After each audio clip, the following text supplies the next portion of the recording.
សទ្ធាជ្រះថ្លារបស់លោកជំទាវបណ្ឌិត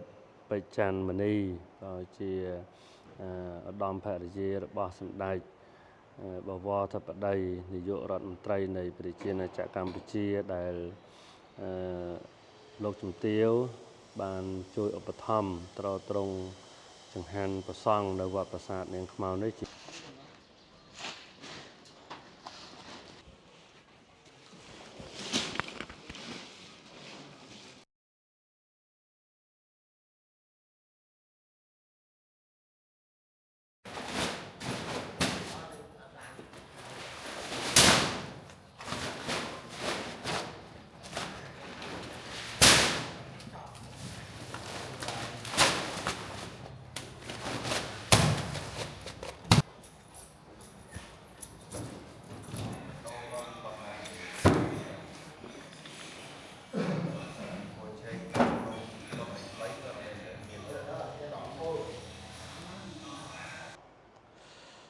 សូម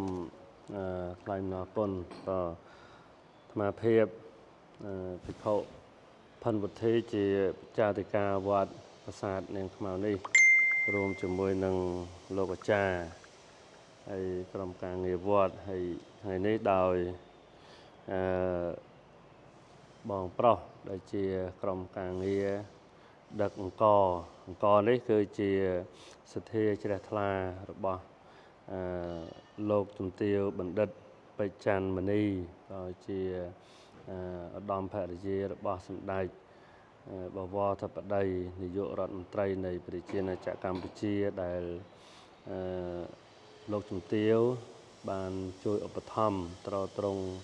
ចង្ហាន់ព្រះសង្ឃនៅវត្តប្រាសាទនាងខ្មៅនេះជារៀងរាល់ខែគឺក្នុងមួយខែជាអង្គចំនួន1តោនហើយនឹងបច្ច័យចំនួន5លានរៀលក្នុងមួយខែគឺឲ្យតែចុងខែឬក៏ដើមខែក្រុមការងារគាត់នឹងដឹកយកមកប្រគេនជារៀងរាល់ខែអញ្ចឹងក្នុងឱកាសនេះក្នុងថ្ងៃនេះគឺជាដើមខែថ្ងៃទី1ដើមខែមេសាឆ្នាំ2025ក្រុមការងាររបស់លោកជំទាវបានចាត់ចែងនៅទេយ្យទានដើម្បីដឹកមកប្រគេនព្រះសង្ឃប្រចាំខែក្នុងនោះមានអង្គចំនួន1តោននិងទឹកដោះគោឆៅចំនួន5កេសនិង8ឡូកេសតូចហើយទឹកសុទ្ធចំនួន20កេសស្ករសចំនួន20គីឡូក្រាមតែចំនួន10គីឡូក្រាមទឹកដោះគោខាប់ចំនួន1កេសស្មើនឹង48កំប៉ុងហើយនឹងកាកាវចំនួន1កេសស្មើនឹង12កែវនិងមីជាតិចំនួន1កេសធំស្មើនឹង6កេសតូចនិងត្រីរូបត្រីខរូបស្រី3នាក់ក៏ចំនួន1កេស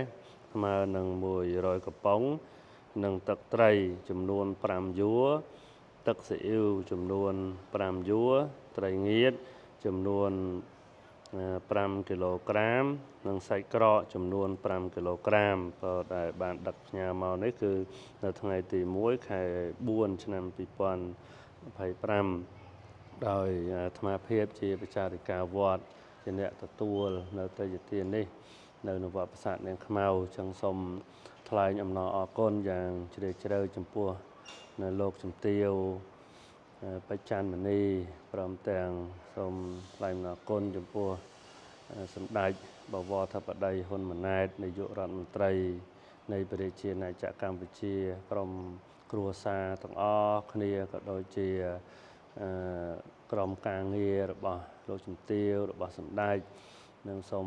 ប្រសិទ្ធពរជ័យសិរីសួស្តីជ័យមង្គលវិបុលសុខគ្រប់ប្រការកើតមានដល់សម្ដេចដល់លោកជំទាវព្រមទាំងក្រុមគ្រួសារក្រុមការងារទាំងអស់គ្នាសូមឲ្យបានសំប្រកបតែសេចក្តីសុខសេចក្តីចម្រើនសំប្រកបនៅពុទ្ធពរទាំងឡាយ4ប្រការគឺអាយុវណ្ណៈសុខៈពលៈកំបីគ្លៀងគ្លាតឡើយសូមអនុមោទនា20កេសស្ករសចំនួន20គីឡូក្រាមតែចំនួន10គីឡូក្រាម ទៅដល់គោខាប់ចំនួន1កេសស្មើនឹង48កំប៉ុងហើយនឹងកាកាវចំនួន1កេសស្មើនឹង12កែវនិងមីជាតិចំនួន1កេសធំស្មើនឹង6កេសតូចនិងត្រីរូបត្រីខរូបស្រី3នាក់ក៏ចំនួន1កេសស្មើនឹង100កំប៉ុងនិងទឹកត្រីចំនួន5យួរទឹកស៊ីអ៊ីវចំនួន5យួរត្រីងៀតចំនួន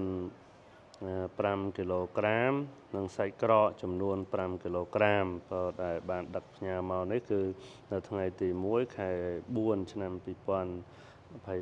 2025ដោយអាត្មាភាពជាប្រជាធិការវត្តជាអ្នកទទួលនៅទេយ្យទាននេះនៅវត្តប្រាសាទនាងខ្មៅចឹងសូមថ្លែងអំណរអគុណយ៉ាងជ្រាលជ្រៅចំពោះនៅលោកជំទាវបច្ចានមនីព្រមទាំងសូមថ្លែងអំណរគុណចំពោះសម្ដេចបវរធិបតីហ៊ុនម៉ាណែតនាយករដ្ឋមន្ត្រីនៃប្រជាជាតិណាចក្រកម្ពុជាក្រុមគ្រួសារទាំងអស់គ្នាក៏ដូចជាក្រុមការងាររបស់លោកជំទាវរបស់សម្ដេចនិងសូមប្រសិទ្ធពរជ័យសិរីសួស្តីជ័យមង្គលវិបុលសុខគ្រប់ប្រការកើតមានដល់សម្ដេចដល់លោកជំទាវព្រមទាំងក្រុមគ្រួសារក្រុមការងារទាំងអស់គ្នាសូមឲ្យបានសំប្រកបតែសេចក្តីសុខសេចក្តីចម្រើនសំប្រកបនៅពុទ្ធពរទាំងឡាយ4ប្រការគឺអាយុវណ្ណៈសុខៈពលៈកំបីគ្លៀងគ្លាតឡើយសូមអនុមោទនា